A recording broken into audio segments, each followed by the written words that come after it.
Yeah, it's still here. You should be here too, Andrew. So I figured before this leaves, probably tomorrow, it would be a good idea to do a walk around. So the name of the blue, no one knows.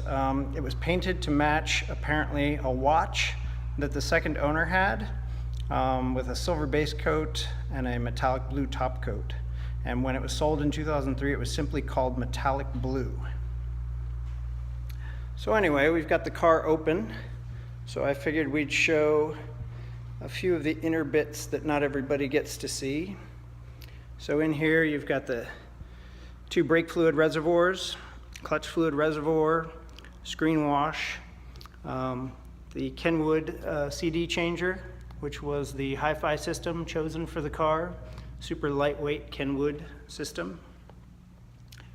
Also in the front panel or compartment, you have the toolkit, onboard toolkit here. We might open that up in a bit. We had it open a little earlier. This car has the HID headlight upgrade. So in the standard road car when they were released, the outside beam was the low beam and the inner beam was a high beam.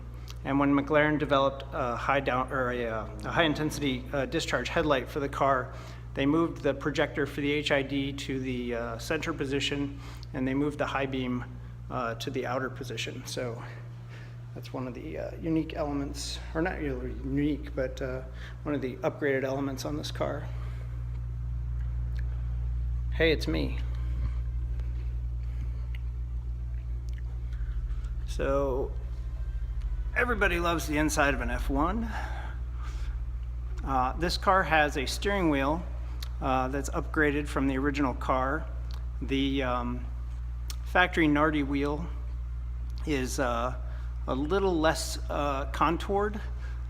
This one has kind of like some molded hand grips, and it sort of the center hub kind of inset. So if you compare the two, you'll see the difference. We'll go here. Get the famous view behind the steering wheel there. So this car has an upgraded Nav Screen that was fitted by McLaren when they did all the conversion work on this car. And there's also on the other side, there's a radio under the dash that's not standard. So this is the Ebrake here. So it's called what's called a fly-off Ebrake. So when it's set, it can still sit down. To release it, you pull it up and there's a button on the underside that you press and it drops. This car has an intercom system, so the controls for the intercom system are non-standard, but they put them here. This is also where the controls for the factory audio system are, and you've got a power window switch here. So this car has what I call the GT Spec Interior.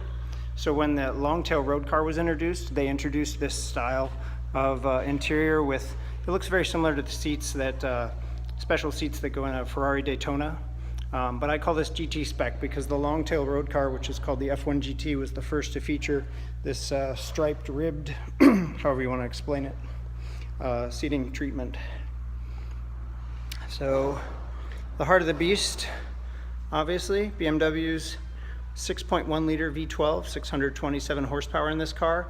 A common misconception is that all the high downforce kits have an LM spec engine. That's not true. Only chassis 18 and 73 have the upgraded engine.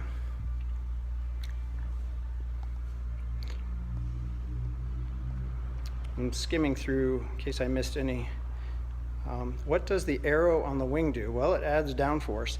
The original color for this car was carbon, and that doesn't mean it was bare carbon. It was actually like a dark gray metallic, almost a deep black. There were 3 cars, I think, finished in carbon. 003 was one. Turn that off. 003 was one. Chassis 11, which is this car, was another. And chassis 024 is the third. The only one that's still in carbon today is chassis 3, which belongs to a collector from Florida.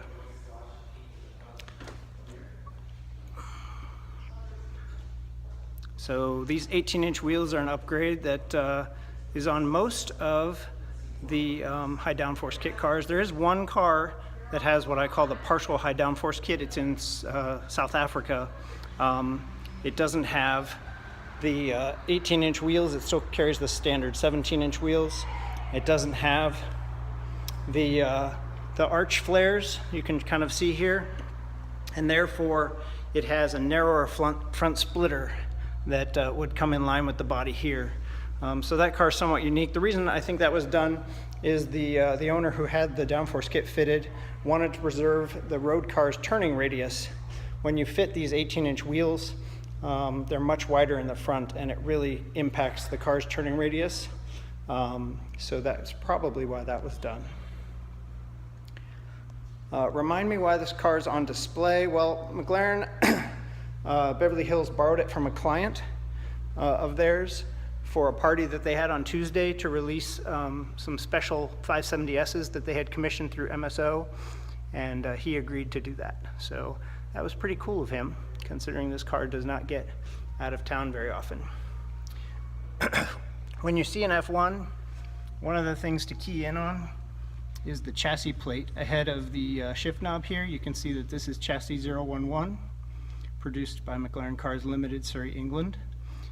We also have Gordon Murray's signature on this car, which is, there's a handful of cars that have that. Moving back to the gear lever here, you can see the shift pattern has reverse, up, and left. So this little switch here, pull backwards, that's the manual reverse lockout on this car. So some people ask what the arrow's for, and then the start button hides there underneath that little flap once you've turned the key. And then over here you have the controls for the climate control system. You have a power mirror switch. Up on the dash, you'll have the headlights, the hazards, the wiper,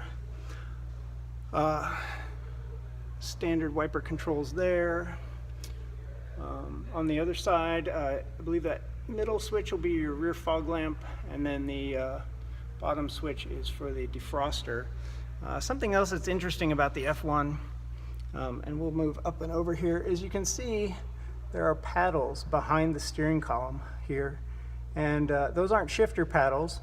Actually, on the F1, the left side is going to be your brights, your high beams to flash to pass, and the right side actuates the horn. So some people notice those paddles and wonder what they are. So there's the answer. This car has an additional sound system installed down here, and then on the opposite side, if we wander back around, I missed showing, maybe some sharp-eyed viewers noted it, but this car has the car phone option, which is currently off the hook. Not sure how it locks in place there. I'll figure it out in a bit. There we go. So a car phone that actually has the F1 logo on it. This little guy that's wired in here is for the radar system, passport radar system. So anyway, another feature of the F1, so you have the engine cover releases here. There's one on each side. That releases the upper engine cover, this top one here. And then once the upper engine cover is released, there's a little switch here that releases the lock for the lower engine compartment cover. So let's zip through and look for some more questions. Who the hell let me in an F1? Yeah, good question, Gary.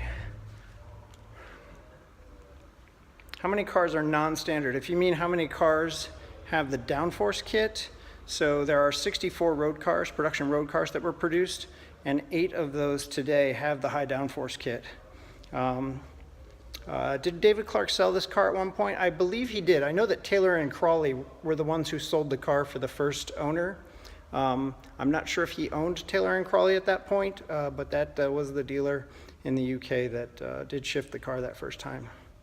Can I show the panel where you plug the computer into? Sure, we'll get to that. Word on the street is you're an F1 expert. I'm gonna shoot you. We don't use the E word. Oh, is this quirks and features? Is that what we're doing here? Yeah, this is why the McLaren F1 is worth $20 million. There's a headline for you, Mr. DeMuro. Still going through these questions here. Really should be studying but not complaining. Well, I recommend you study, because if you want a chance at owning one of these, you're gonna need to try. How did I become so knowledgeable about the F1? Well, when the F1 came out in '92, I was pretty interested. When they started showing up in the USA, I was even more interested. There were a few triggers for my passion, like the best motoring video that you can watch of Chassis 12 on YouTube, which came out in December '94, and I watched on VHS probably 10 times when it was released. The book Driving Ambition, the Top Gear clip where Tiff Needell drove XP4, going to Laguna Seca in 1997 to watch the FIA GT race with 6 long-tail GTRs racing. Just over and over again, things were fueling my passion for this car. The ethos of this car, the thought process that Gordon Murray put into all the details. I mean, when you think about this car is dimensionally the same size as a Porsche Boxster, yet it houses a 6.1 liter V12. It seats 3 people. It has room for luggage. In fact, we'll pop this luggage compartment open here. So on this side, luggage compartment, you have the external oil tank here. So the F1 doesn't have an oil pan under the engine. In order to let the engine sit lower, they move the oil tank over here. You've got a pair of gloves and a rag and a little checker or a holder actually here that's screwed in to use for checking the dipstick height. So up in there you have a can of tire inflator. You have a warning triangle, I believe. Under the rug here, we'll lift this up real careful. You'll find a temporary wrench to remove the wheel nut, which they're put on at, I think it's 400 Newton meters. So good luck actually getting one off with that tiny little wrench. There's also the tow hook is fitted there. So we'll close that up. And then somebody asked about the panel for the computer to plug in. So that's on this side. And normally this panel that's sitting in the luggage compartment here, normally that would cover this area and make it look nice and pretty.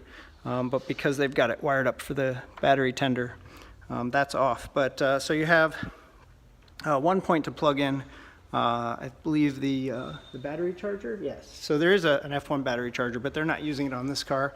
The central position is where you would connect to the modem. Sadly, that's not a feature that they use anymore. And then the red button would be the enablement for the modem to actually get the car to start communicating. And then everything else that's in here is just fuses and the battery. And then if we take this guy out, up inside here, you have the onboard fire extinguisher. Let's hope that doesn't come in handy. And then under this side of the luggage compartment, you have a block of extra fuses and a first aid kit. So let's put all that back. Thanks.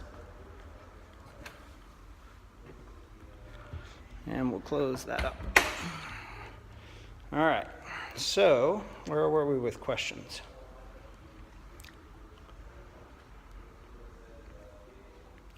So the original interior colors for this car, I believe it was just a standard gray interior. I've actually never seen any good photos of it. This car, along with the carbon paint that it wore, it had what they call the side flash, which is this line here on the door. It had that done in red, which is similar to how Jay Leno's car is today. When was this car last upgraded? So the work on this car was done, I believe, in 1999. The owner kept it until 2003 and sold it at auction. He was the second owner. Sold it at auction, Christie's London sale on June something 2003. The car sold for just a hair over $1 million, about $1,025,000 to the current owner who's had it ever since. This car spends most of its time in Oregon. My favorite F1 is indeed XP4 for someone who answered for me. Coincidentally, the owner of this car, his brother is actually the owner of XP4, and that car lives primarily in Santa Barbara, California. Can I show you how to get an F1 elegantly? I would, but I'm not going to get in this car as I don't have permission to do so.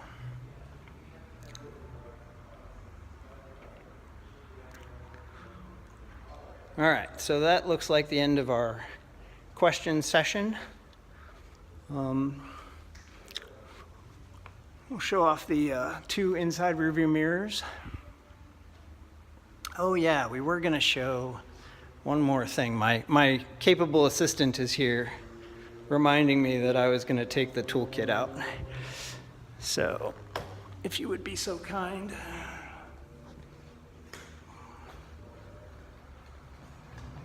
So these are the onboard tools.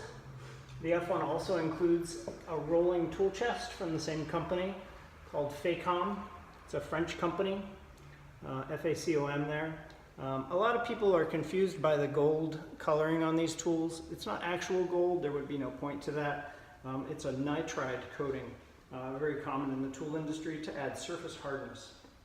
If you could hold one of these wrenches, they're made of solid titanium, you would be blown away by how light they are. It's really quite incredible. And then this tool roll is actually made by the Gulf brothers of Italy, handmade in Italy, who made also the onboard fitted luggage for these cars, which sadly this car is currently without. But anyway, this is another neat little touch of these cars. On the standard road car, in this section right here is where you would find the normal front tow hook, but it's not here on this car because of the downforce kit. So anyway, let's close her up. It's absolutely phenomenal how light this panel is right here. The backside you can just see is just molded carbon there. So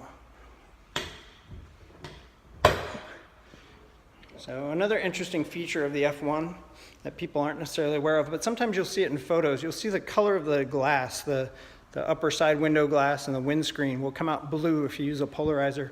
There's actually a metal film that's embedded between the 2 layers of glass that's used as a heating element to demist the glass as like a defroster. But this little antenna looking thing that sticks up here by the wiper is actually the temperature sensor, outside temperature sensor for the car.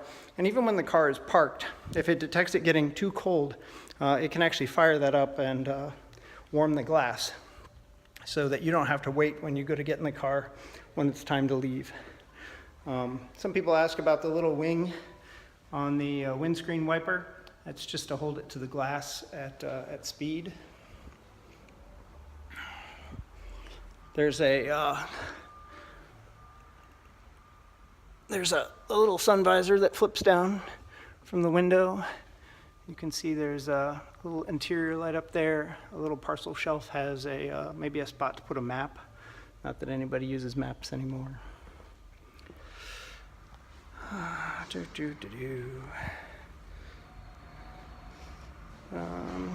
Is this the only road going F1 with GT spec? No, I want to say there's about 6 or 7. I would have to actually look up and get you a proper answer on that. But there's a number of cars. 24 had it in red.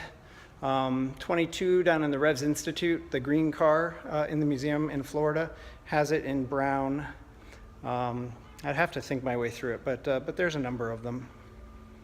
Is the F1 etching on the side of the wing white? No, it's actually silver, but it's not going to look silver here. And one of the interesting things my cohort here noted is that in addition to being painted on the wing, they actually embossed the F1 logo in the end plate there. So that's kind of neat.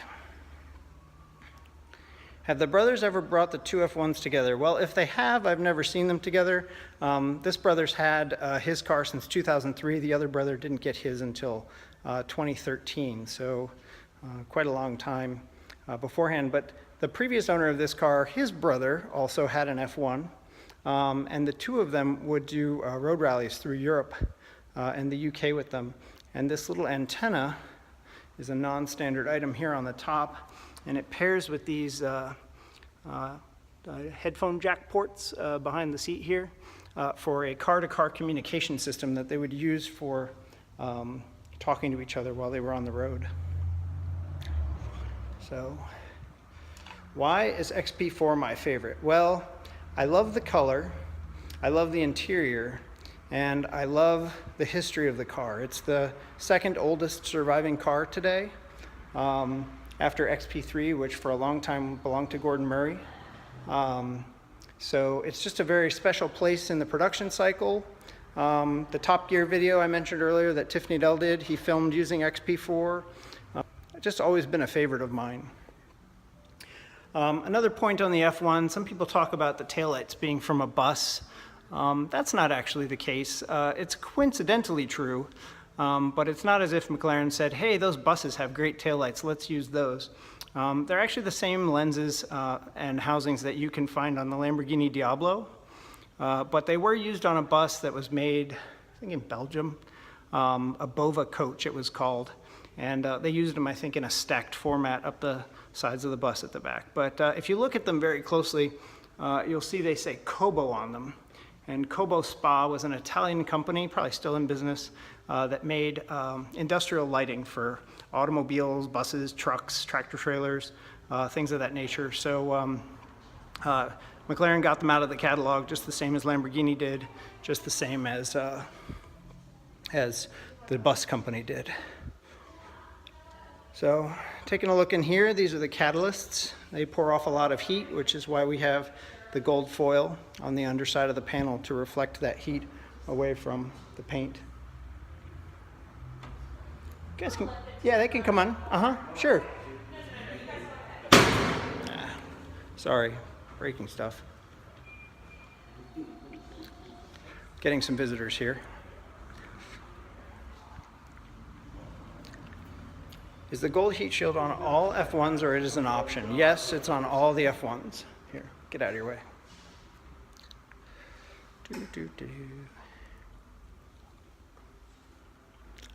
Somebody asked earlier what the color of the blue is called. Unfortunately, we don't know the official name.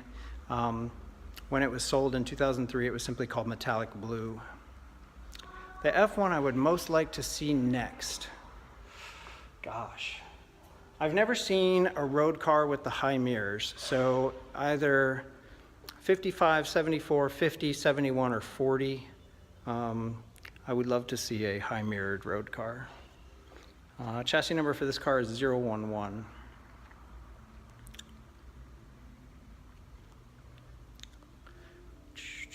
Any other cool F1 family stories? Probably, but I can't think of them at the moment.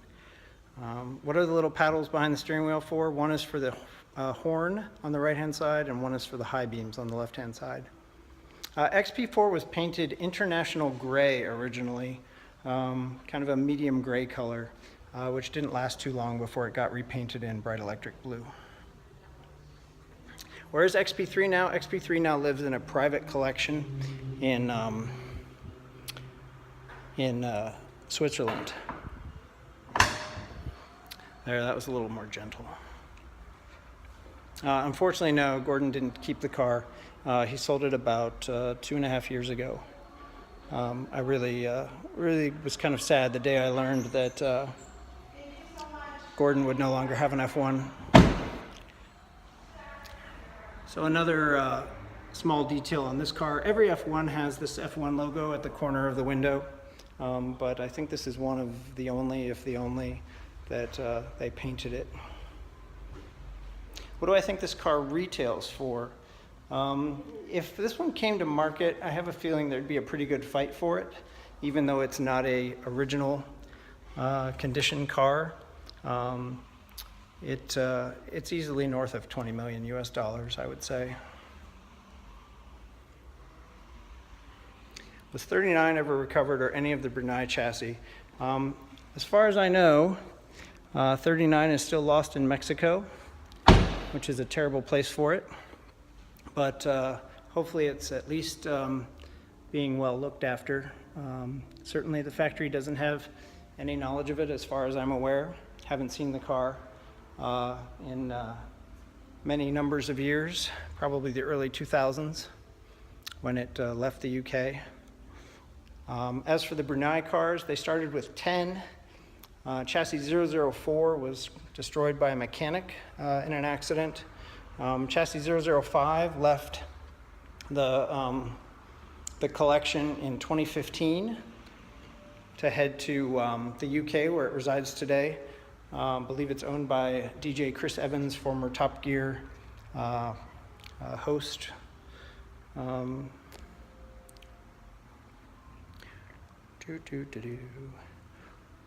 Which F1 with high mirrors is orange? Oh wait, we didn't finish the Brunei story. The other car that got out of Brunei was Chassis 14, which is here in the USA. It's a white car with the downforce kit like this one here.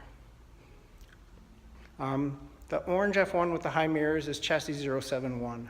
Originally built for a gentleman in Germany who, as far as I'm aware, still has the car today, and also had a matching chassis number P1 built with similar color, similar interior. Any chance Ralph Lauren's collection will be shown to the public again? I guess only Ralph knows that. It's been a long time since those cars have come out. How many F1s are unaccounted for? Well, Chassis 24 was sold in 2012 by its US owner and hasn't been seen since. That was after the F1 tour that year. Chassis 39 is the car that's believed lost in Mexico. We have 7 chassis that are still in Brunei. That would be 002, 008, GTR 09R, which is a clone of the Le Mans winner. Then they have LM1, LM4, and LM5, of which only LM5 is painted orange like they were supposed to be, if you will.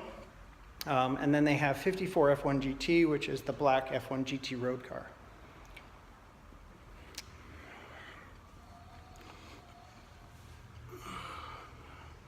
So I showed you the tow hook earlier. If you ever need to fit one to a high downforce kit car, it's actually behind the mesh there. So take the toolkit out, take that panel off, and there you go. So we're gonna have to end this pretty soon because my battery is about to die, but I think this was a worthwhile use of the end of my battery. I think I got all the questions, but hey, I'm an easy guy to find, so if you happen to have any more, feel free to ask away. And you're welcome. It was my pleasure. Anytime I have a chance to share these cars with the wider audience, people who maybe don't have a chance to see them on a regular basis, I like to do that.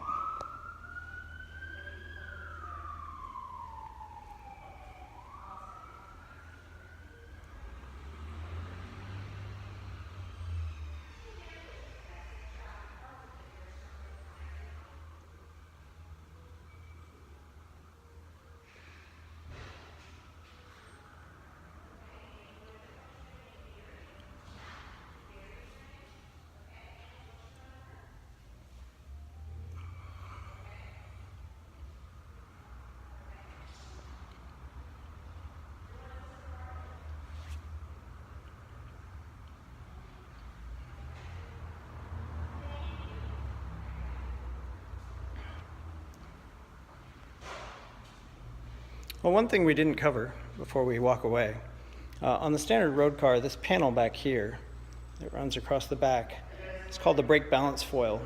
And typically under braking, it'll actually pivot on a pin that's right about, sorry, you can't see my finger, that's right about here.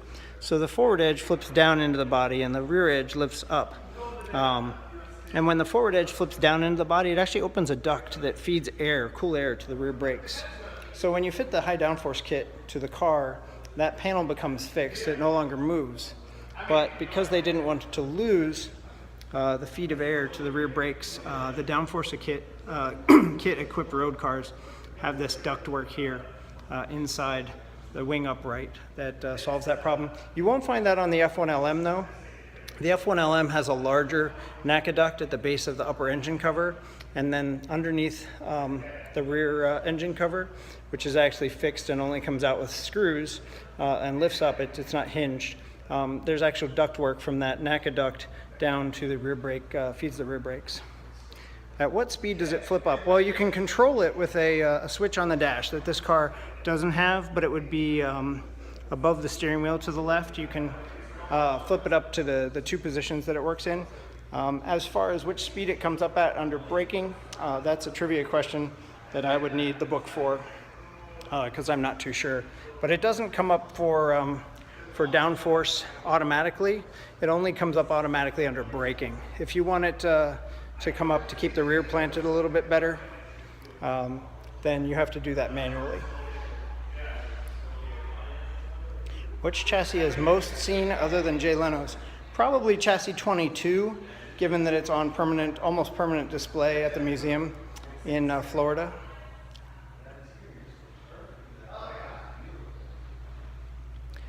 All right, so that's going to round this out. Great pleasure having, I think there were as many as about 50 people on at one point. Very cool. Glad to know I'm not the only one who really appreciates these cars. Get you guys a nice full view of the car now that it's closed up. Sorry about the Bugatti logo, but I couldn't pick the venue.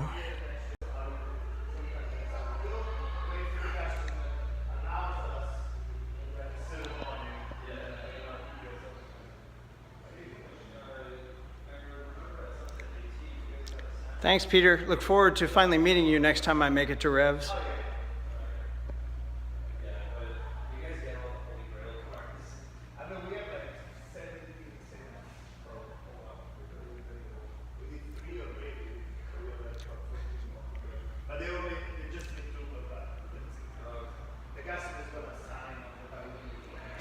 I think we'll end on that lovely view. Pretty incredible. Take care, everyone. Thanks for tuning in.